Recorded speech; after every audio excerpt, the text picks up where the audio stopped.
बाकी अभी आने वाला है, उसमें 7:27 का टाइम था कि नेट सही हो जाएगा, 7:28 तो हो गई। चलो आओ, इलेक्ट्रिक फील्ड दे रखा है बच्चे और मेरे से पूछा गया है पोटेंशियल डिफरेंस। कैसे निकालूंगा, सोचो।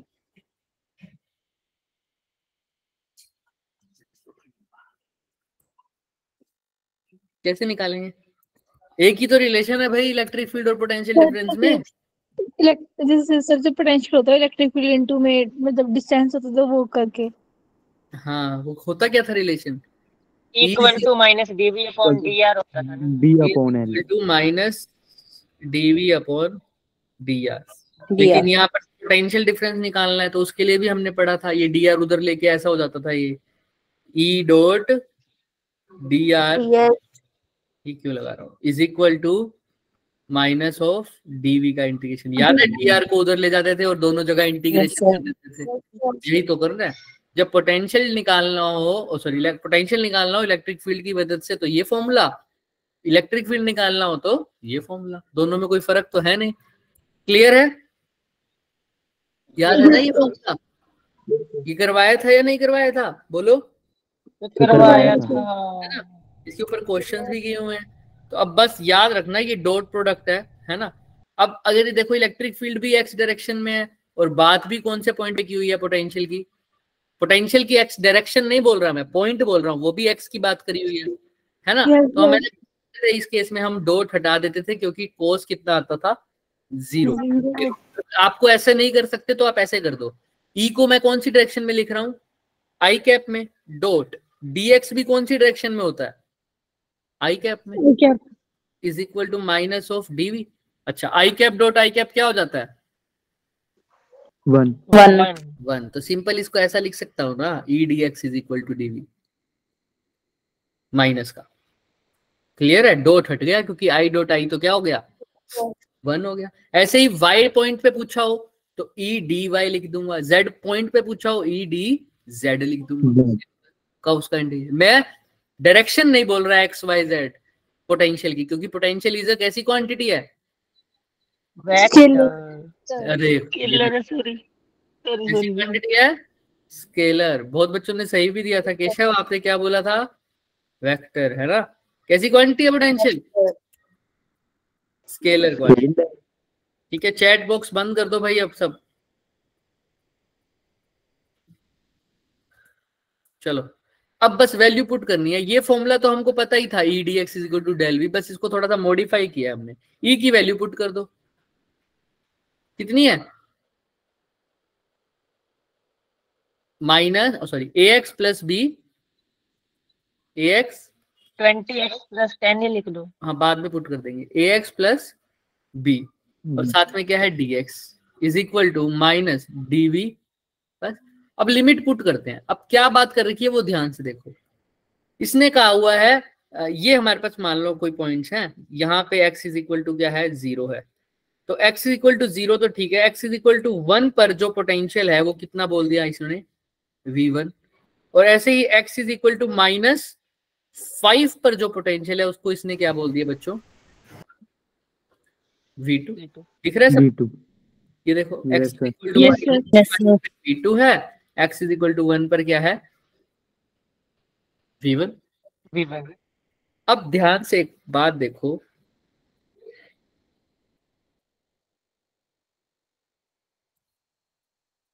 पोटेंशियल 1 से कहां तक वेरी कर रहा है, मतलब हमको कहां पर दे रखा है x इज इक्वल टू 1 पर और -5 पर। तो मैं लिमिट डाल सकता हूं पोटेंशियल की, v at 1 to v at -5। किसी को डाउट, या इसको मैं बोल दूं v1। देखो पोटेंशियल यहाँ पर x इज इक्वल टू 1 पर पोटेंशियल कितना है, v1। x is equal to -5 पर कितना है बच्चों, v2। सिंपल। तो मैं पोटेंशियल की लिमिट कहां से कहां डाल दूं, v1 से v2 तक। किसी को डाउट है इसमें, तो पहले ये बताओ। No sir. अच्छा यहाँ पर कौन सी लिमिट लगी, हाँ बोलो। अब यहाँ पर कौन सी लिमिट लगेगी, किसकी फॉर्म में, आपको साफ दिख रहा है, x की फॉर्म में। तो जब v1 था तो x कितना था, 1। v2 है तो x कितना है, -5। बात खत्म। अब इसको इंटीग्रेशन कर दो, करो इसका इंटीग्रेशन। इसको कैसे लिख सकते हो, ax dx plus b dx, कहां से कहा, 1 to -5, 1 to -5 is equal to dv का इंटीग्रेशन तो क्या हो जाता है, सिंपल dv का v, और v का जब पुट करूंगा तो क्या आ जाएगा, v माइनस v1 क्योंकि upper limit minus lower limit. Clear है, देखो हाँ या ना। Yes sir. अब आगे करते हैं। अब देखो ax का इंटीग्रेशन, a तो बाहर आ जाएगा, x का इंटीग्रेशन क्या हो जाएगा, 1 x स्क्वायर अपॉन 2, नहीं x स्क्वायर अपॉन 2, 1 से -5 प्लस b dx का इंटीग्रेशन क्या होता है, x 1 से -5। इसको क्या लिख सकता हूँ, v1 माइनस v2, क्योंकि माइनस अंदर चला जाएगा तो जो चीज माइनस की थी प्लस की, प्लस की थी जो माइनस की। क्लियर है, यस सर। अब a/2 तो बाहर आ ही गया, यहाँ पर लिमिट पुट कर दो, क्या आ जाएगा, पहले -5 पुट करोगे, x का स्क्वायर -5 का स्क्वायर कितना हो जाता है, 25 माइनस लोअर लिमिट 1 का स्क्वायर करोगे तो 1 1 plus b upper limit -5 minus of lower limit कितना है 1 is equal to v1 minus v2। यहां तक किसी को कोई doubt, no sir. No sir. Put करो, a की वैल्यू है 20 और b की कितनी दे रखी है 10। a की वैल्यू है 20 तो यहाँ पुट कर दो 20/2 और 25 - 1 कितना हो जाता है 24 b की 10, ये कितना हो जाएगा -6 इज इक्वल टू -6 v2। ये 12 इंटू 20 कितना हो जाता है 240, 10 6 का कितना हो जाएगा, माइनस का है तो 60, v1 माइनस v2 कितना हो गया, 240 में से 60 गया,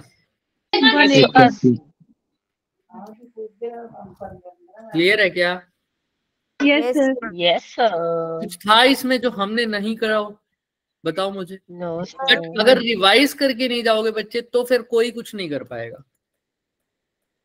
ठीक है, यहां तक क्लियर है ये क्वेश्चन सबको, क्या किया है मैंने, फिर मैं पूछूंगा, अगर जिसको क्लियर नहीं है तो पहले तो वो बताओ मेरे को, अगर सबको क्लियर है तो फिर मैं पूछूंगा। यस सर, क्लियर है। यस सर क्लियर है sir. Yes sir. Sujal clear है आपको, सुजल? हाँ जी सर। ठीक है सुजल, इसमें कौन सा जो पोटेंशियल है उसकी डायरेक्शन क्या आई है फिर, आई कैप या के कैप, आई। बताओ, आई कैप आई है या के कैप आई है सुजल? Sir I. पक्का, सोच लो।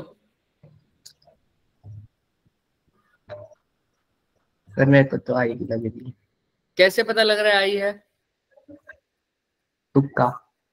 तुक्का क्यों, अभी तक बताया नहीं हमने, आप कहाँ थे? मेरा नेटवर्क इशू हो रहा है। तो अभी मैं पूछ रहा था, जिसको समझ नहीं आया तो हैंड क्यों नहीं खड़ा किया भाई? Sorry sir. सरिता आपको समझ में आ रहा है, यामिनी? Yes sir. तो क्या डायरेक्शन आई है पोटेंशियल की? पोटेंशियल स्केलर क्वांटिटी है। हाँ, potential is a scalar quantity बच्चे, याद रखना, पोटेंशियल की डायरेक्शन नहीं होती, पोटेंशियल स्केलर क्वांटिटी है तो उसका सिर्फ और सिर्फ क्या होगा, मैग्नीट्यूड। चलो, तो हमने यहाँ पर बस v और e का फॉर्मूला लगाया है। अब याद रख लो, अगर मेरे को e निकालना हो, v दे रखा हो तो ये फॉर्मूला यूज कर लो फॉर e, और अगर e दे रखा हो v निकालना हो तो ये फॉर्मूला यूज कर लो, क्योंकि यहाँ पर v अलग है तो v निकलेगा फॉर v। ये दिमाग में रखो इसको। चलिए,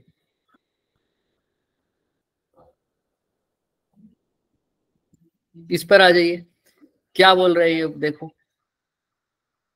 एक कॉपर वायर दे रखी है बच्चे और एक आयरन वायर दे रखी है, दिख रहा है सबको ये? Yes sir. कॉपर वायर और आयरन वायर दे रखी है, दोनों का क्रॉस सेक्शन एरिया कितना है और लेंथ कितनी है, L1, are joined end to end, are joined end to end. Copper wire का पोटेंशियल कितना है, उस पे जो पोटेंशियल उस पे जो रखा है उसको V1 है। आयरन पे V2 V2 V2 if sigma 1 and sigma 2 are the conductivities of copper and iron, potential बताओ जंक्शन पे। पोटेंशियल किस पे बताओ? जंक्शन। जंक्शन आओ ट्राई करते हैं। देखो सबसे पहले कौन सी वायर बनाते हैं? एक कॉपर वायर, कॉपर दोनों का रेजिस्टेंस का दिखा देता हूँ सिर्फ। और दूसरी वायर कौन सी है बच्चे? आयरन की आयरन की। तो ये कॉपर है, ये आयरन है। दोनों का एरिया तो ए है, दोनों की लेंथ, एक की L1 एक की L2। और क्या गिवन है? एक्टिविटी सिग्मा 1 और सिग्मा 2, और बस पोटेंशियल गिवन है, वो भी दिखाते हैं। इसको पोटेंशियल V1 पे रखा हुआ है, इसको V2 पे रखा हुआ है। और तुमसे पूछा गया पोटेंशियल किसका? जंक्शन का। दोनों आपस में जुड़ रहे हैं तो वो यही पॉइंट है ना, देख लो। जंक्शन का पोटेंशियल आपको निकालना है।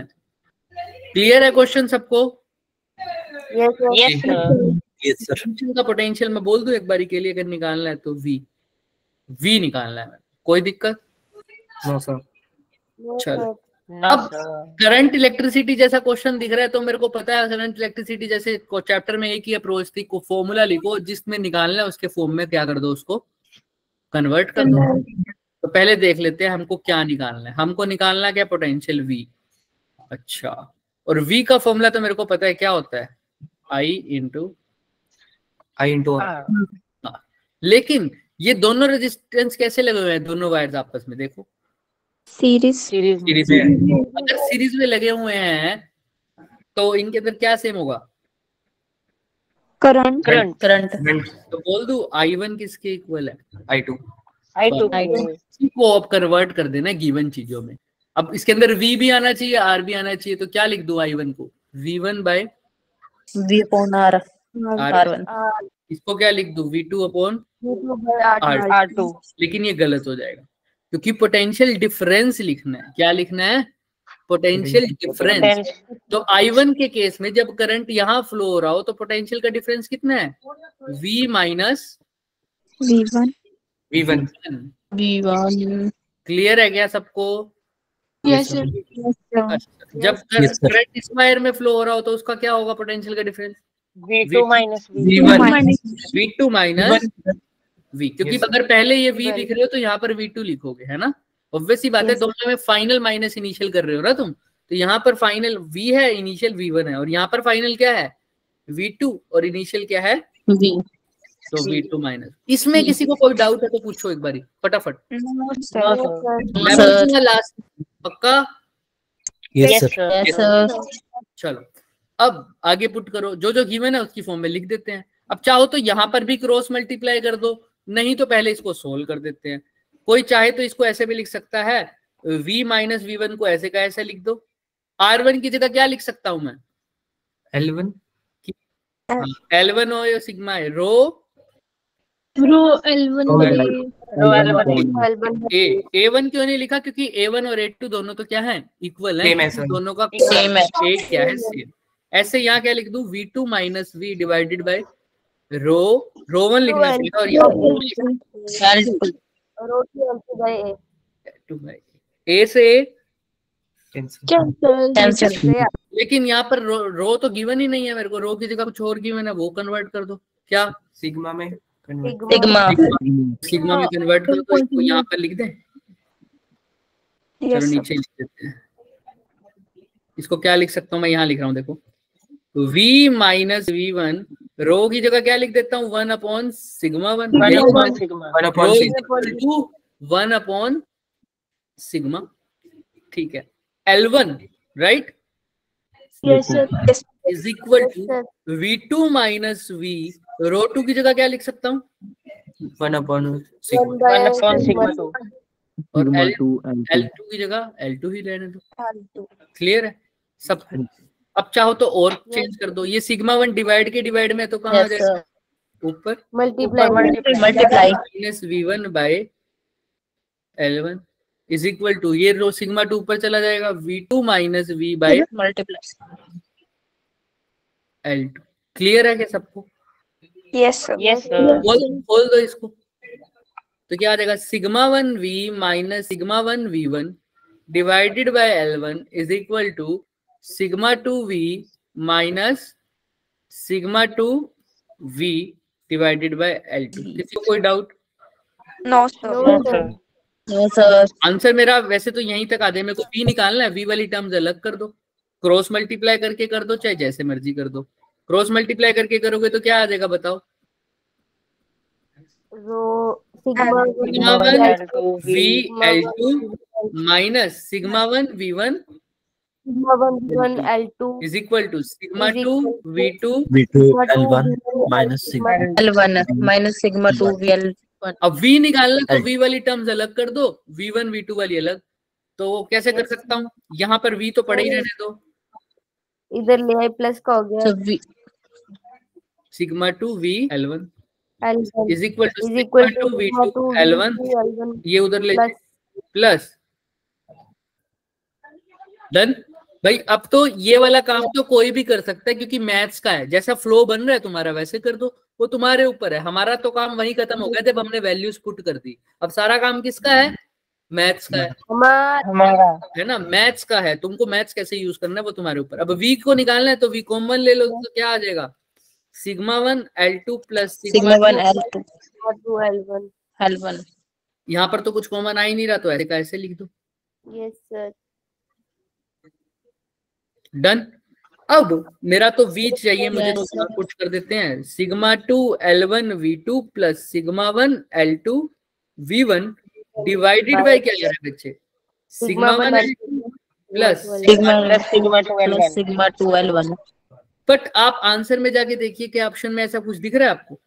नो सर नहीं दिख रहा। अलग अलग लेंगे, कैंसिल ऑप्शन करेंगे। की फॉर्म में कन्वर्ट करना पड़ेगा। कैसे कर सकता हूँ? ऑप्शन में क्या दिख रहा है उसको देखो।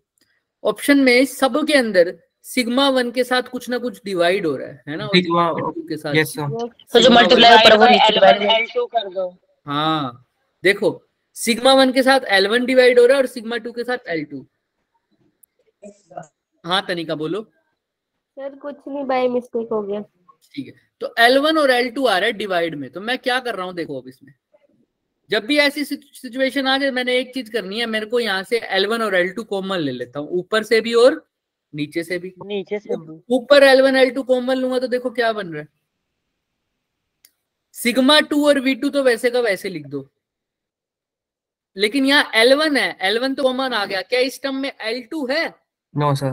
1 अपॉन लिखना पड़ेगा 1 upon L2 L2 plus sigma 1 और V1 तो ऐसे का ऐसे, और L2 तो कॉमन आ गया। क्या L1 है इस टर्म 1 में? अपॉन L2 तो क्या लिखना पड़ेगा, L1 आ जाएगा। L1 डिवाइडेड बाय, सेम यहाँ से भी क्या कॉमन ले लो, L1 L1 सिग्मा 1 तो लिख दिया, L2 तो है लेकिन क्या नहीं है, 1 by L1 तो 1 by L1 प्लस सिग्मा 2 तो लिख दिया, L1 तो है, क्या नहीं है, 1 by 1 by L2 से रीअरेंज करके लिख दो। L1 by L2 से L1 L2 कट गया, तो sigma 2 upon L2 into V2 plus sigma 1 upon L1 into V1 divided by क्या लिख दूं बच्चे, sigma 1 by L1 plus sigma 2 by L2। दिख रहा है सबको? हाँ जी। जब मैथ्स का काम है, फिजिक्स का काम यहाँ तक खत्म हो जाता है बच्चे इस पॉइंट पे, जब हम ये वैल्यू पुट कर लेते हैं ये वाला। जब जैसे ही ये इक्वेशन आ गई ना, हमारा काम खत्म है, अब मैथ्स का काम शुरू हो। तो ऑप्शन नंबर क्या मैच हो रहा है देखो, ऑप्शन नंबर कौन सा मैच हो रहा है, sigma 2 V2 bye L2 sigma 1 V1 by L1। ये रहा option number B. Option number B for both। Clear है क्या सबको? Yes sir. ठीक है, तो सोनाक्षी मेरे को बताएगी। सोनाक्षी बताओ मुझे, कंडक्टिविटी और रेजिस्टिविटी में क्या रिलेशन है? सर इनवर्सली प्रोपोर्शनल है। इनवर्सली कैसे लिखोगे, sigma 1 sigma is equal to, लिखेंगे कैसे इसको, sigma is equal to 1 upon 1 upon rho. Sigma is equal to 1 upon rho. यहां तक क्लियर है सबको? Yes sir. ठीक है, तो यहाँ पर मैंने क्या अप्रोच लगाई है, सबसे स्टार्टिंग में क्या अप्रोच लगाई है आयुष? जब क्वेश्चन को शुरुआत किया था तो मैंने क्या अप्रोच लगाई है? वायर्स आपस में कैसे कनेक्टेड हैं? सीरीज में कनेक्टेड है। सीरीज में। तो इससे मेरे को क्या फायदा हुआ सर? हमें पता लग गया कि करंट जो है वो इक्वल है। हाँ, I1 I2 के इक्वल रख दिया। उसके बाद I को V में कैसे कन्वर्ट किया Harry? Sir V upon R करके, पर फिर भी लेकिन वो V को क्या बोलते हैं? क्या पोटेंशियल होता है? पोटेंशियल, पूरा बोलो, पोटेंशियल होगा। पोटेंशियल डिफरेंस होगा यहाँ पे, तो V माइनस V1 डिफरेंस होगा, क्योंकि अगर मैं पोटेंशियल बोल देता तो कई V1/R1 लिखाते, लेकिन हमने पोटेंशियल डिफरेंस लिखा है ना। फाइनल पोटेंशियल डिफरेंस था, तो V माइनस V1 और V2 माइनस V। ठीक है, तनिका बताएगी मुझे कि मैंने सेकंड वायर में पोटेंशियल डिफरेंस कितना लिखा हुआ है बच्चे?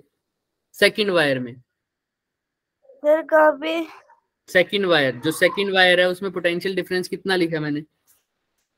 V2 माइनस V लिखा हुआ है। V2 minus V। केशव बताएगा फर्स्ट में कितना लिखा हुआ है? V minus V1।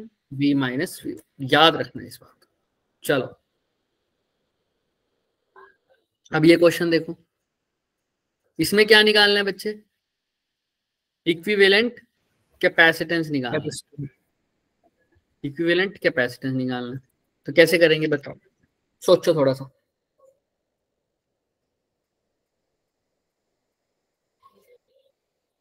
दिमाग लगाओ थोड़ा।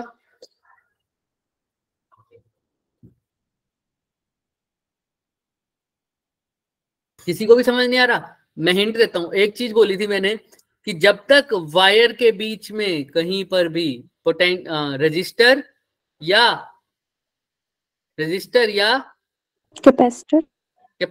ना आ जाए तब तक क्या चेंज नहीं होता? उसका इक्विवेलेंट सोचो। जब तक वायर के बीच में रेजिस्टेंस और कैपेसिटेंस ना आ जाए तब तक क्या चेंज नहीं होगा? पोटेंशियल। क्या चेंज नहीं होता उसका? पोटेंशियल। जो भी पॉइंट सेम पॉइंट के बीच में कनेक्टेड हैं, सेम पॉइंट्स के बीच में कनेक्टेड है, उनका पोटेंशियल कभी भी चेंज नहीं होगा। मैंने पहले भी ये करवाई थी जब हमने ऐसे क्वेश्चन किए थे, आपको याद हो तो। ऐसे यस सर। हाँ जी याद है?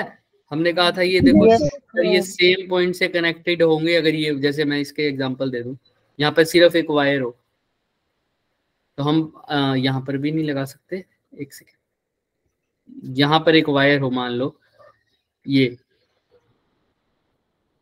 तो इसका मतलब क्या हो गया? जो पोटेंशियल यहाँ है वही पोटेंशियल क्या होगा यहाँ, है ना? अगर यहाँ पर नहीं तो यहाँ से एक और कैपेसिटर लगा देते हैं यहाँ। अब मान लो ये और यहाँ पर ज्वाइन कर दिया, अगर यहाँ पर पोटेंशियल ए है तो यहाँ पर भी क्या होगा? ए, क्योंकि इस पूरी वायर में कहीं पर भी क्या नहीं दिख रहा सर? कोई कैपेसिटेंस या रेजिस्टेंस नहीं दिख रहा, तो पोटेंशियल का ड्रॉप कहीं पर भी नहीं होगा। तो जो पोटेंशियल यहाँ होगा वही पोटेंशियल यहाँ होगा। क्लियर है क्या सबको? यस। तो जब तक वायर के बीच में पोटेंशियल या कैपेसिटेंस नहीं आ जाएगा तब तक कोई भी क्या नहीं होगा सर? ड्रॉप नहीं आएगा। पोटेंशियल क्या रहेगा? सेम रहेगा। तो यहाँ पर वही अप्रोच लगाओ। यहाँ पर ए है तो ये वायर सेम से कनेक्टेड है, कुछ भी नहीं है बीच में, तो यहाँ पर पोटेंशियल कितना होगा इस पॉइंट पर? ए रहेगा। ए। यहाँ पर यहाँ पर ए। यहाँ पर ए होगा क्या? नो सर, क्योंकि बीच में क्या आ गया? कैपेसिटर। अच्छा ये बी है तो ये भी क्या हो जाएगा? बी। और यहाँ पर भी क्या हो जाएगा? बी। और यहाँ पर भी क्या हो जाएगा? बी। इतना हिंट दे दिया, अब थोड़ा सा और तुम सोचो। सर एक बार रिपीट कर दोगे क्या क्या बोला आपने? मैंने सिर्फ ये बोला है कि वायर में पोटेंशियल, वायर का पोटेंशियल चेंज नहीं होगा जब तक उसके बीच में कोई कैपेसिटर या रेजिस्टर नहीं आएगा। अगर ये पॉइंट देखूं तो ये पूरी वायर के बीच में ना कोई कैपेसिटर है ना कोई रेजिस्टर है, तो जो पोटेंशियल यहाँ होगा वही यहाँ होगा। ऐसे इस पूरी वायर में ना कोई पोटेंशियल कैपेसिटर है ना कोई रेजिस्टर है, तो यहाँ पर भी पोटेंशियल चेंज नहीं होगा। ऐसे ही नीचे भी क्या रहेगा? ए। ऐसे ही यहाँ पर देखो ये बी है तो यहाँ पर भी बी होगा, इसके ऊपर भी बी होगा और इसके नीचे भी क्या होगा? बी, क्योंकि इन पूरी वायर में ना कोई रेजिस्टर है ना कोई कैपेसिटर है जो पोटेंशियल को कम या ज्यादा करने की कोशिश करे, कम ही करेगा ऑब्वियसली बात। डन जी। Yes sir. अब करो, ट्राई करो, अब थोड़ा सा देखो।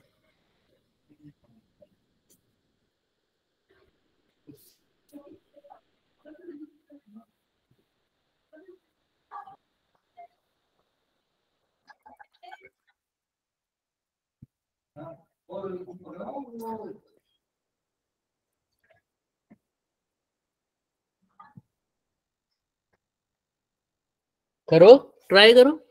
जो point same potential, same points के बीच में कनेक्टेड हो, जो कैपेसिटर, वो आपस में कैसे होंगे? पैरेलल में।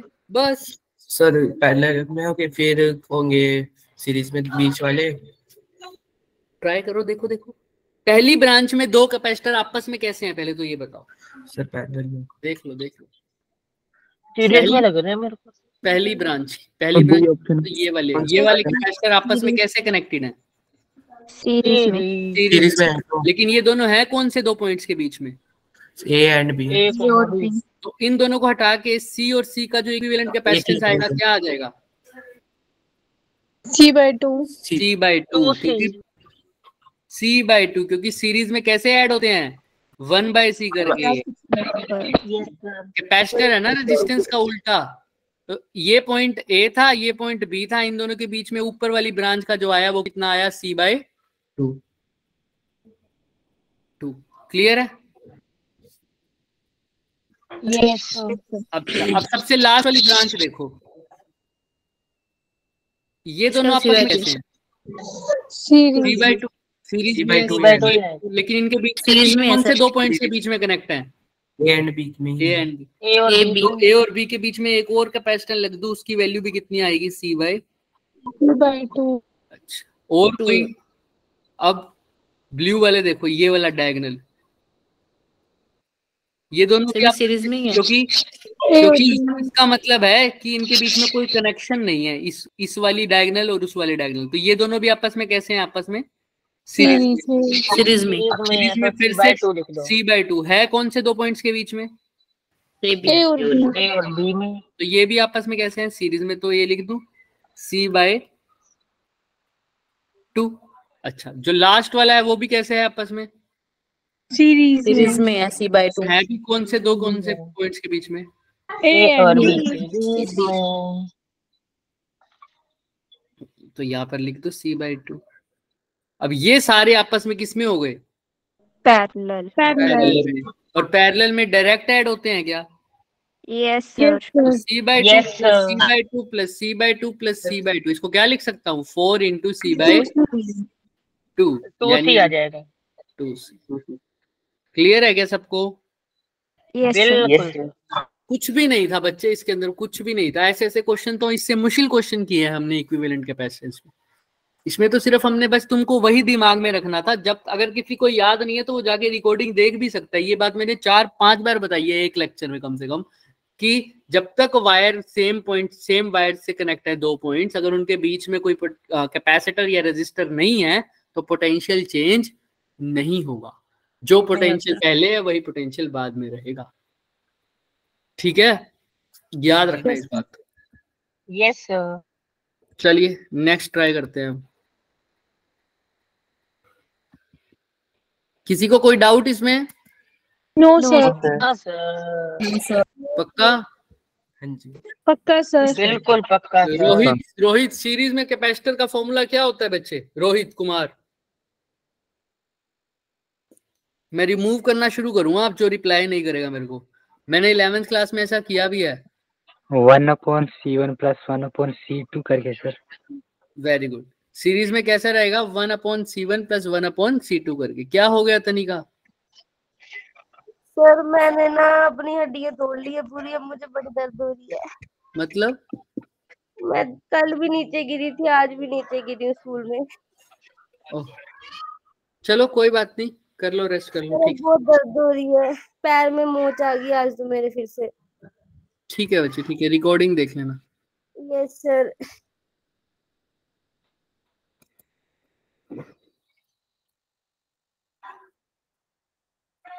आओ क्लास नेक्स्ट क्वेश्चन। ये दिख रहा है क्या सबको? Yes, sir. Yes, sir. Yes sir. एक करंट कैरिंग वायर है जिसकी लेंथ L है, ठीक है, उसको एक सर्कुलर कोयल में बदला जिसकी टर्न कितनी है? 1. 1। उसके बाद दोबारा उसको एक सर्कुलर कोयल में बदला जिसकी टर्न कितनी है? 2. सेम वायर है, तो बताओ उसका मैग्नेटिक मोमेंट की रेशियो क्या हुई? पहले केस में जब लेंथ जिसकी टर्न 1 थी उस केस में, और जिसके केस में टर्न कितनी हो गई उसकी? 2। उन दोनों केस में मैग्नेटिक मोमेंट की रेशियो क्या होगी? अब जिस बच्चे को मैग्नेटिक मोमेंट का क्वेश्चन फॉर्मूला ही नहीं पता होगा वो क्वेश्चन कर ही नहीं पाएगा, और जिसको पता है वो क्वेश्चन कभी छोड़ भी नहीं पाएगा ये। अब आप लोगों को पता नहीं, मैंने बताया तो था, लेकिन आप लोगों को ये नहीं पता कि आपको याद है या नहीं है। बताओ, याद है मैग्नेटिक मोमेंट का फॉर्मूला? जब मैंने बताया था एक current carrying loop magnetic dipole की तरह एक्ट करता है, उसका एक साइड कैसे एक्ट करता है? साउथ पोल की तरह, और दूसरा कैसे एक्ट करता है? नॉर्थ पोल की तरह। और साउथ पोल कौन सा होता है जहां पर करंट कैसा फ्लो करे? Anti clockwise. क्लॉकवाइज। और जहां एंटी क्लॉकवाइज फ्लो करे वो कैसा होता था? एंटी क्लॉकवाइज करे तो नॉर्थ पोल होता था। तो ये एक डाइपोल मूवमेंट है, तो मैग्नेटिक डाइपोल है तो उसकी मैग्नेटिक डाइपोल मूवमेंट भी होती है। फिर उसका फॉर्मूला भी बताया था मैंने आपको। वो फॉर्मूला क्या था? अब वही फॉर्मूला देखो, रिवाइज नहीं करके गए, क्वेश्चन यही आ गया। फ्री के 4 नंबर लेके आ रहा था, बट फॉर्मूला ही नहीं पता, तो फॉर्मूला छोड़ के आओगे, क्वेश्चन भी छोड़ के आओगे। मैं वही कह रहा हूं, जो चीज हमने पढ़ी है उसके ऊपर तो फोकस करो। जो चीज नहीं पढ़ी, अगर हम उसके ऊपर सोचते रहे कि सर ये नहीं किया, ये नहीं किया, ये नहीं किया, जो करा है वो भी बहुत किया है हमने। सिर्फ वेव ऑप्टिक्स और सेमीकंडक्टर को छोड़ के हमारा लगभग सारा पूरा हो चुका है। तो कम से कम 12th में तो हम अच्छा कर सकते हैं ना काम, समझ रहे हो? और इसी के बेसिस पे नंबर स्कोर हो जाएगा तुम्हारा फिजिक्स में, अगर तुम नेगेटिव मार्किंग ना करो तो। इसी को अच्छे से रिवाइज कर लो पहले तो। B/12 M/12, लेकिन वो इसका नहीं था, वो जब मैग्नेट होता था तब उसकी बात करते थे। सर NIA भी cos Ni/12 होता था वो, है हाँ, NIA। मैग्नेटिक मोमेंट किसके इक्वल होता था? NIA। N होता था number of turns, I current, और A एरिया। क्या होता था? एरिया। A एरिया होता था। अब यहाँ, अब एक मान लो पहले एक वायर थी L लेंथ की, इसको किस में कन्वर्ट कर दिया? एक कोयल में, जिसकी नंबर ऑफ टर्न कितनी है? 1. मान लो इसकी रेडियस कितनी हो जाएगी? R1। अब इसको दूसरे में कन्वर्ट किया जिसकी नंबर ऑफ टर्न्स कितनी है? 2। और इनकी रेडियस कितनी है उस केस में? R2। ठीक है, दोनों की R2। अब एक बात बताओ मेरे को, मैग्नेटिक मोमेंट का लिए फॉर्मूला तो सब में सेम लगेगा। इसके केस में भी क्या लगेगा? M=NIA। इसके केस में भी क्या लिखेगा? NIA। इसको बोल दो M1, इसको बोल दो M2। तो इसका फॉर्मूला लगाना, M1 की वैल्यू क्या आ जाएगी? N क्या है इसमें? Number of turn 1। तो I इंटू करंट तो दोनों में सेम है, गिवन नहीं है तो सेम। A की जगह लिख दूंगा A1। यहाँ पर क्या आ जाएगा? N कितना है यहाँ? 2 I A2। सिंपल। अब देखो M1 की जगह A1 की जगह क्या लिखूं? इसका एरिया क्या होगा? L² नहीं, पाई R1। यहाँ पर क्या हो जाएगा? 2I पाई।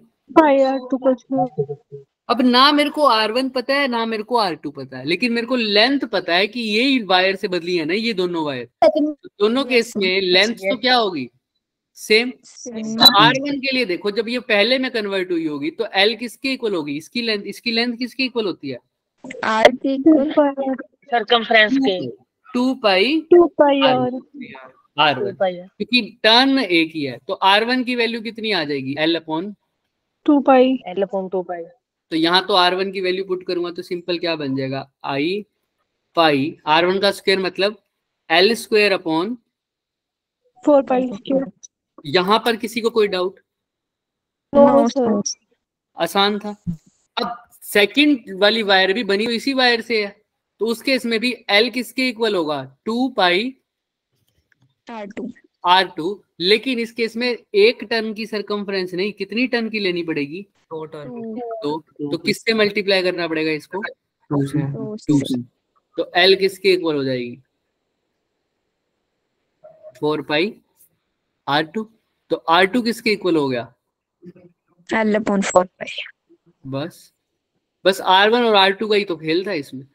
M2 की जगह क्या लिखोगे? 2I पाई R2 स्क्वायर की जगह L स्क्वायर अपॉन में 16 pi square. 16 pi square. M2 by M1 by M2 कर दो, दोनों को डिवाइड करोगे तो कौन सा कौन कट रहा है बताओ मेरे को फटाफट।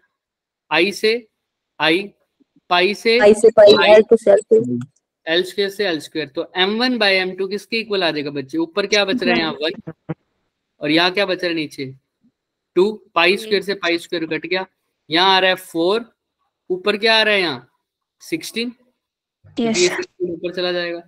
ये कितना हो जाएगा?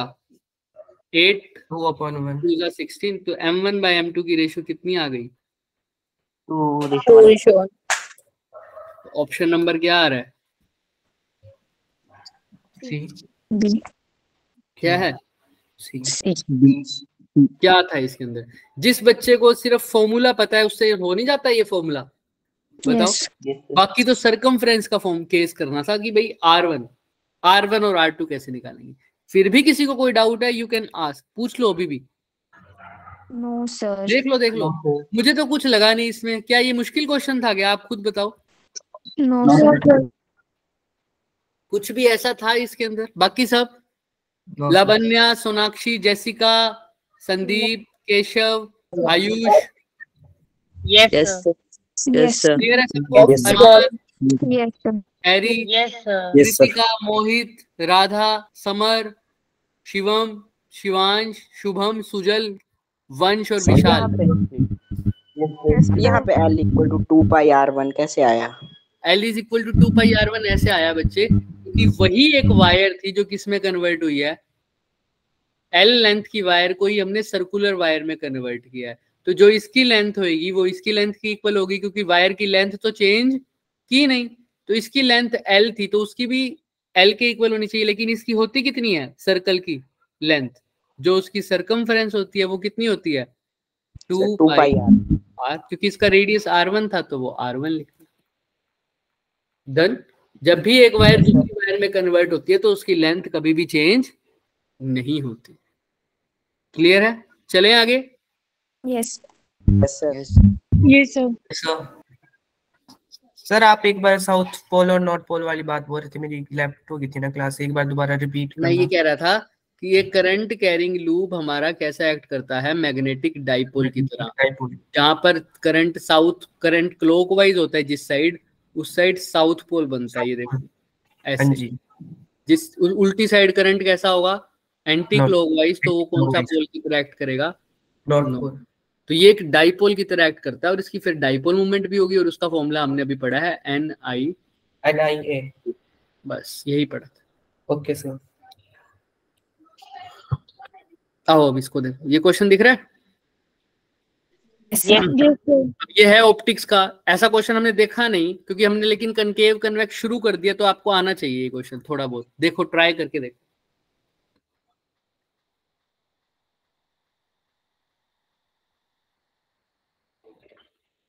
ट्राई करो। देखो अभी तक ऐसा कुछ था कि जो हमने नहीं किया था, लेकिन ये उसी पोर्शन में से आया है ना जो हमने पढ़ लिया। क्या उस पोर्शन से बाहर आया अभी तक एक भी question? No sir. No, sir. मतलब वो तो मैंने एलिमिनेट कर दिया, मैं लाया ही वही क्वेश्चन हूँ जो हमने पढ़ा है, बट उसके अंदर भी वही सारे क्वेश्चन है ना। कुछ भी ऐसा था कि इसमें से बाहर है? ये चैप्टर हमने जो टच ना किया हो, है उन्हीं चैप्टर्स के क्वेश्चन जो हमने पढ़े हैं, मैं वही लेके आया हूँ। लेकिन कुछ भी हमने वो चैप्टर में से ऐसा नहीं दिखा हमें कि हमने ना पढ़ा हो। तो आपने जो किया है वो भी बहुत ज्यादा किया हुआ है बच्चे, उसको अच्छे से पढ़ लो पहले, उसको तो अच्छे से करो, कम से कम ये तो ढंग से हो जाए हमारा। ठीक है, तो अप्रोच चेंज करो और जो ऑनलाइन टेस्ट होते हैं उनको ध्यान से करो। ऐसे मत करके आया करो, बेतुका अटेम्प्ट करके आ जाया करो, क्योंकि प्रैक्टिस है, ताकि आप लोगों को पता तो लगे आप लोगों ने कितना अटेम्प्ट किया है। अब आप सिर्फ 6 क्वेश्चन अटेम्प्ट करके आओ फिजिक्स में, मान लो आते ही आपको 6 हैं, तो आप वो 6 ही करके आओ ना। वो 6 12th के हैं, मान लो आपको वो 6 के 6 आते हैं, उसके अलावा नहीं आते, आप ना अटेम्प्ट करो एक बारी के लिए। कम से कम आप जब देखोगे, रिव्यू करोगे अपना पेपर, तो आपको ये तो पता लगेगा भाई ये 6 क्वेश्चन, क्योंकि मैंने 6 चीजें अच्छे से पढ़ रखी थी, इसलिए मेरा क्वेश्चन सही रहा है, एक भी क्वेश्चन गलत नहीं हुआ। अगली बार आप देख पाओगे कि हाँ अब वो देखता हूँ जो गलत हुए हैं उनका टॉपिक अगर दोबारा रिवाइज करता हूँ, और अगली बार अगर उस टॉपिक में से आ गया तो कम से कम 1 या 2 क्वेश्चन तो उसके सही करके आऊंगा ही आऊंगा। अब 6 से 8 पर पहुंच जाओगे। लेकिन आप करते क्या हो, जो आपको दिख रहा होता है, हाँ हो गया, सारे अटेम्प्ट कराओगे, और जब एनालाइज करने देखोगे तो कहोगे ये तो मैंने तुक्का लगाया था, अब इसको तो क्या ही काउंट करूं, अगर पढ़ के जाता तो ये हो जाता, ये भी तुक्का ही था, इसका तो फॉर्मूला याद नहीं था, बस फॉर्मूला याद करना था, कुछ भी नहीं पता लगेगा। इससे अच्छा प्रिपेयर भी सिर्फ उतना ही करके जाओ जितना तुमने अटेम्प्ट करोगे, समझ रहे हो? या मैं उल्टा बात करो इसकी, मतलब जितना तुमने प्रिपेयर किया है सिर्फ उतना ही क्या करो, अटेम्प्ट करो। जितना प्रिपेयर किया है बस उतना ही अटेम्प्ट करके आओ एक बारी के लिए, क्योंकि ये फाइनल पेपर नहीं है, ये प्रैक्टिस पेपर है, इसलिए तो पूरा सिलेबस आएगा। पहले 12th पोर्शन का जितना किया वो अटेम्प्ट कर दो, अब 11th में देखो जो याद है, जो रिवाइज किया उसका अटेम्प्ट कर दो, और जो नहीं आता, मान लो 7 क्वेश्चन हो गए और नहीं आते, छोड़ दो अभी के लिए, कोई दिक्कत नहीं है। मेरे को नेगेटिव मार्किंग नहीं चाहिए, मेरे को चेक करना है मेरा कितना आ रहा है, एक्यूरेसी कितनी है। समझ में आ रहा है सबको? आप ही के पास रिजल्ट है ना, आप मेरे को मत भेजना, बस ज्यादा यही हो सकता है ना। तो अपने पास रखो रिजल्ट, सब कुछ अपने पास रखो, और अपने आप को ही एनालाइज करके देखो खुद से। तो अब से कोई भी पेपर अटेम्प्ट करेगा वो ईमानदारी से करना, ठीक है? करो कोई बात नहीं, अभी लास्ट में तो यही रहती है स्ट्रेंथ, 5 मिनट जो पढ़े हैं क्लास में। करो। एक ऑब्जेक्ट बच्चे रखा हुआ है मिरर के आगे, मिरर नहीं पता मेरे को कौन सा है, एक मिरर के आगे कोई ऑब्जेक्ट रखा हुआ है, वो कैसा है? 25 सेंटीमीटर दूर।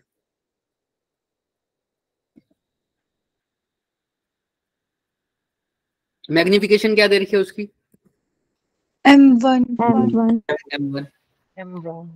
अभी ऑब्जेक्ट यहाँ है तो मेरे को मैग्निफिकेशन दे रखी है M1, जब U1 कितना है? 25।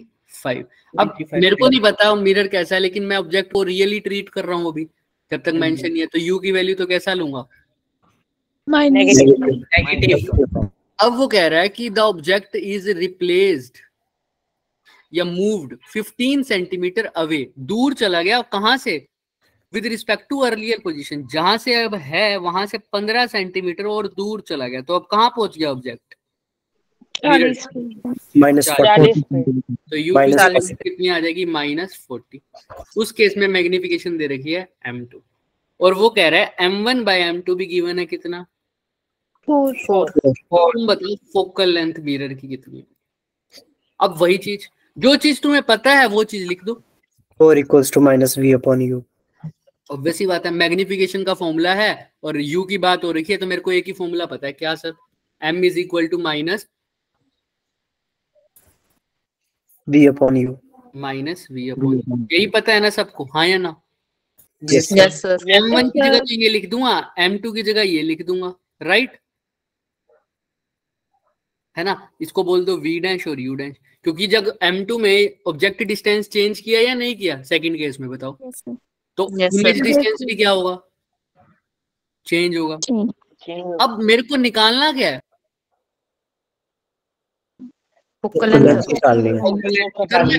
इन दोनों इक्वेशन को डिवाइड कर दूंगा तो M1/M2 तो मेरे को पता लग जाएगा, है ना? 4। अब डिवाइड करना हुआ तो U भी पता है, U' भी पता है ना, मेरे को V कर लेंगे सर, ना मेरे को V पता है, ना मेरे को फोकल लेंथ पता है। अब क्या तरीका हो कि मेरे को V और V' पता लग जाए, मेरे को निकालना भी नहीं उनको? तो या तो एक केस ऐसा हो सकता है कि मैं कैसे ना कैसे V निकालूं और V' निकालूं, उसके बाद फोकल लेंथ निकालूं 1/f वाले फॉर्मूले से, या ऐसा भी तो हो सकता है मैं इसी फॉर्मूले में V की जगह क्या लेके आ जाऊं?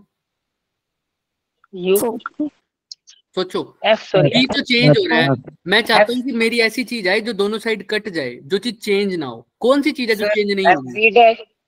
V तो चेंज होगा, V' चल जाएगा। हाँ बोलो। -V/U = F/F - U, ये भी तो होता है। हाँ बिल्कुल होता है। इसका मतलब क्या है कि मेरे को ऐसी चीज लानी है जो सेम हो, दोनों में कट जाए। क्या चीज है? वी तो चेंज हो रहा है, रेडियस ऑफ कर्वेचर। ठीक है, कोई सी रेडियस ऑफ कर्वेचर तो क्योंकि सेम मिरर है तो सेम रहेगा, और रेडियस ऑफ कर्वेचर के साथ एक और चीज एसोसिएटेड है, फोकल लेंथ। Focal length. तो मैं इस फॉर्मूले को किस में कन्वर्ट कर दूं? फोकल लेंथ में कन्वर्ट कर दूं, ताकि ये वी और वी डैश की जगह क्या आ जाए, फोकल लेंथ की टर्म आ जाए। उसको करने के लिए क्या करूंगा, 1/f is equal to 1/v minus plus sorry 1/u। यही पता है ना हमें मिरर फॉर्मूला, तो यही होता है 1/f 1/v प्लस 1/u। अच्छा सर अगर मेरे को निकालना क्या है, v की वैल्यू पुट करनी है ना, तो v निकाल लो यहाँ से। 1/v क्या हो जाएगा? 1/f minus 1/u।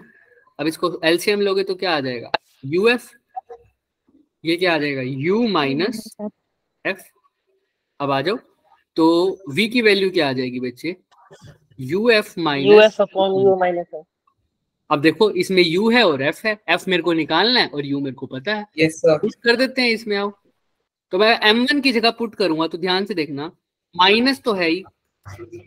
हाँ बच्चे बोलो हैरी।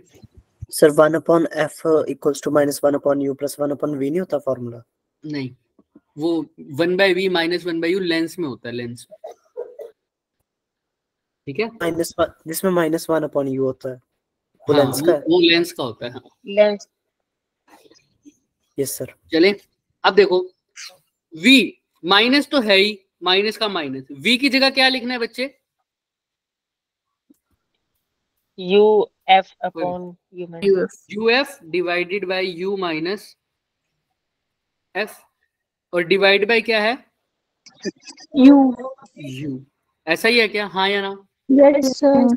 ऐसे ही m2 की m2 में m2 के आगे भी माइनस तो है ही सर, और v डैश की जगह आप क्या पुट कर सकते हो, u dash f f upon u dash minus f minus divide by u dash. Same to same equation. Clear है ना सबको? देख लो। Yes sir. अब एक बात बताओ मेरे को, एक सेकेंड,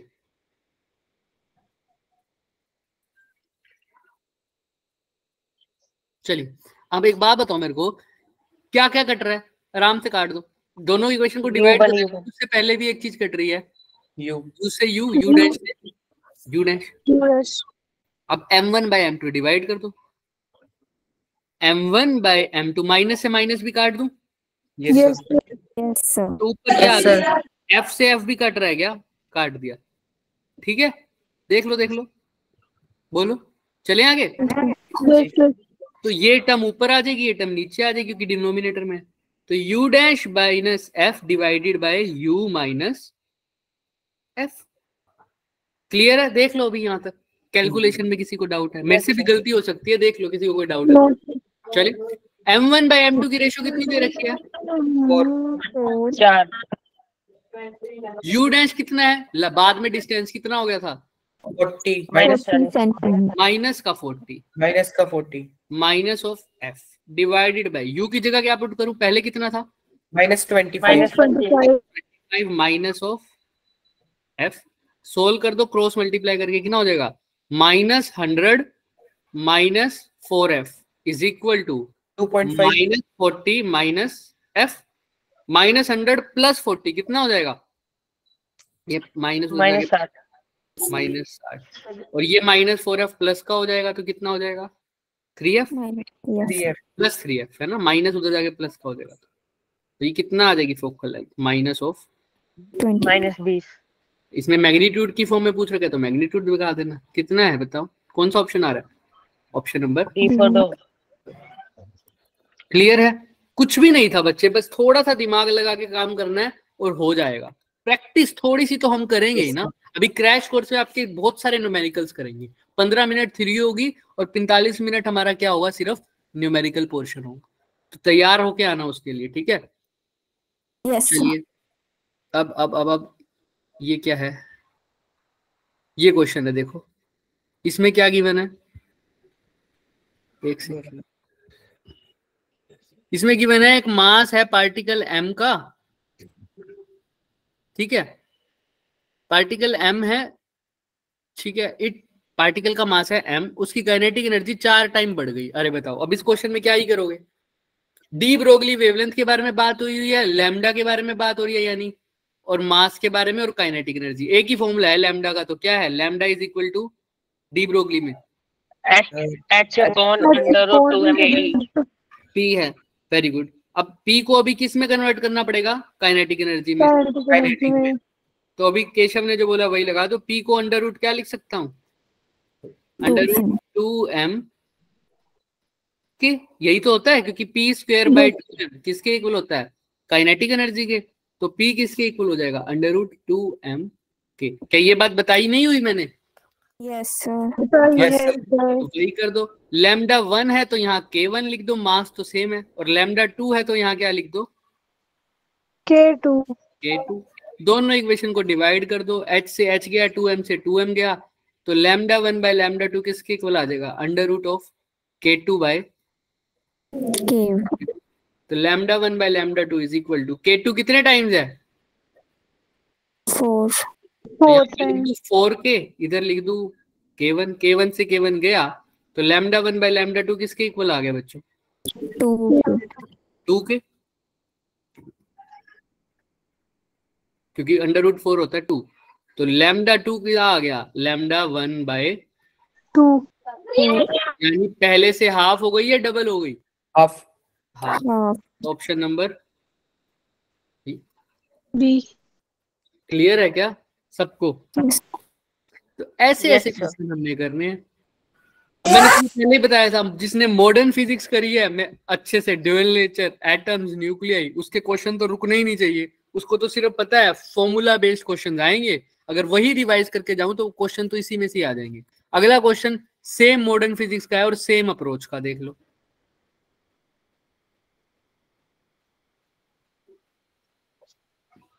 ये कहाँ पे है कि बाहर स्क्रीन पे? पेस्ट करते टाइम देखो। इसमें क्या है, मैं हिंट दे देता हूँ क्योंकि टाइम हो गया, फिर बच्चे जा रहे हैं।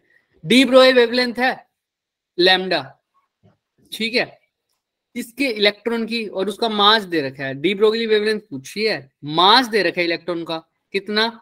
1 × 10⁻³ kg, और काइनेटिक एनर्जी दे रखी है कितनी? 200 इलेक्ट्रॉन वोल्ट। अच्छा, एक ही फॉर्मूला बनता है इसके फॉर्म में अभी लगा के आए हैं जो, lambda is equal to h upon under root 2m। h तुम्हें पता है 6.64 × 10⁻34, अंडर रूट 2, m की वैल्यू गिवन है 10⁻30 kg, k की वैल्यू 200 इलेक्ट्रॉन वोल्ट है, लेकिन अब आंसर मीटर में है यानी SI यूनिट में, तो इलेक्ट्रॉन वोल्ट को जूल में बदलना पड़ेगा बस। कितने में इक्वल होता है? 1.6 × 10⁻90। तो इसी से क्या कर दूंगा, मल्टीप्लाई कर दूंगा ना, 200 इलेक्ट्रॉन वोल्ट, एक इलेक्ट्रॉन वोल्ट में इतने जूल हैं, तो 200 में कितने हो जाएंगे? 200 से मल्टीप्लाई कर दो। आंसर इसको सोल्व नहीं कर पाऊंगा क्या मैं? बस कर लेंगे सर। बस सोल्व करने से हमारा आंसर आ जाएगा। क्लियर है क्या? एक छोटा सा क्वेश्चन है लेकिन वो इम्पोर्टेंट है, छोटा तो नहीं बोलूंगा, इसको होमवर्क के लिए लो। बस ये लास्ट क्वेश्चन है, उसके बाद तुम्हारे जितने आए थे ना, जितने हमने टॉपिक पढ़े थे, उसके ऊपर से मैंने सारे क्वेश्चन जो मेरे को दिखे वो नहीं, अब एक क्रैश कोर्स ही होगा बच्चे सीधा। अब देखो I1 और I2, ये क्वेश्चन है। I1 और I2 में क्या निकालना है तुमको? सर हमें फेज डिफरेंस। देखो L और R तो तुम्हें पता है सीरीज में लग रहे हैं, तुमने पता भी है तुम्हें कि इंडक्टर में करंट क्या करता है? लैग करता है रेजिस्टेंस से π/2। तो यहाँ पर जो होगा वो इसके पीछे हो जाएगा, लेकिन ये सीरीज में है तो इनमें करंट क्या रहेगा? सेम रहेगा। तो इनके बीच में कहीं की बात हो जाएगी करंट की, तो वो कितने एंगल पर होगा? 5 पर। ऐसे ही तुम कैपेसिटर का लगा दोगे, कैपेसिटर में लीड करता है 90 डिग्री, तो ये कैपेसिटर के केस में हो जाएगा, है ना। तो बस इसी के दोनों में जब कंपेयर करोगे इसमें और इसमें कितना फेज डिफरेंस आएगा? 90 यहाँ पर आ गया और 5 यहाँ पर आ जाएगा, तो टोटल हो जाएगा 90 + 5 की वैल्यू मेरे को पुट करनी पड़ेगी, टेंजेंट की फॉर्म में पुट करेंगे हम इन सबको। बट हमें पुट करनी पड़ेगी इसकी वैल्यू। ये क्वेश्चन हम नेक्स्ट क्लास में करेंगे, पर एज एन होमवर्क लो इसको।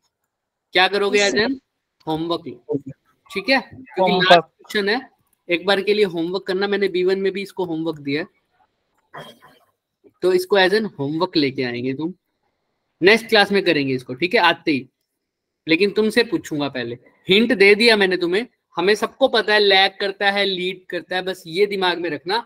XC तुम्हें लग रहा है पोटेंशियल डिफरेंस उसके अक्रॉस क्या है, ये दिमाग में। अब ये XC XL और XL और R के सीरीज में नहीं लगाया हुआ, दिख रहा है ना साफ साफ? बस वही एक चीज ध्यान रखनी है, इसमें ट्राई करके आना।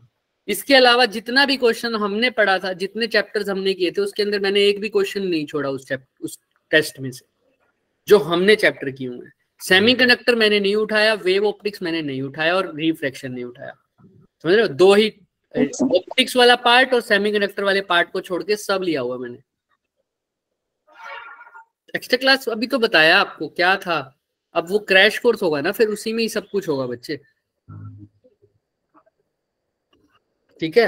अभी हमारा दिवाली पर ही, दिवाली के जस्ट बाद क्रैश कोर्स हो जाएगा, फिर सिलेबस का समझ नहीं आएगा ना कि कौन सा टॉपिक उठाना है। अब मैं तुम्हें तभी बोल रहा हूँ, अब रेगुलर क्लासेस लगेंगी, एक्स्ट्रा क्लासेस भी, रोज रेगुलर भी लगेंगी और एक्स्ट्रा भी लगेंगी, तो अब उसके लिए प्रिपेयर रहो अपना और रिवाइज करते। अभी ये बच्चे टाइमिंग मेरे पास भी नहीं आई, जैसिका मॉर्निंग में लगा करेंगी या क्या? मोस्ट प्रोबेबली तो यही रहेगा कि शायद मॉर्निंग में रहे, क्योंकि और कोई टाइम बचता भी नहीं। सर तो स्कूल टाइम में तो नहीं होगा ना कहीं पे? अगर स्कूल से तुम कई बच्चों को फ्री करवा दिया गया होगा उस टाइम तक। सर लिस्ट आई है, लिस्ट आई है, कॉल भी आई थी। आई है? क्या आई है?